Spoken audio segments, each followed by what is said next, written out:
Na va, to aš startuosiu, prisijungsiu prie antro rato. Antras ratas bus 5,8 km, bet 200 metrų 6 km. Bėgu trečią kartą. Praeitais metais nedalyvau. Aišku, šis Kauno kalėdinis bėgimas yra labai geras ir puikus. Oras, aišku, šaltokas, bet kaip nors. Kalėdinis toks ir turi būti. Kalėdinis.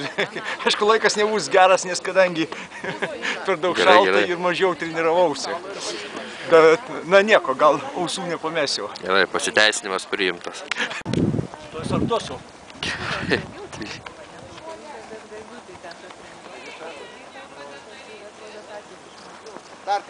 Stanislavas Buškevičius, Kauno vicemeras, išbėgo.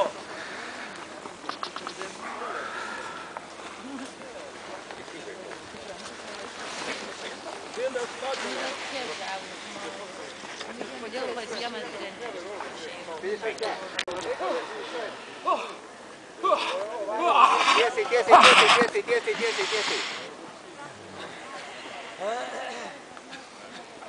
Kokį laiką padarėjai? Žinai, bėgi apsirengus 4 apatinius marškinius ir tada kisnaigės užkloja visą veidą, akis. Trasos nebuvo, buvo per sniegą kampuojamas.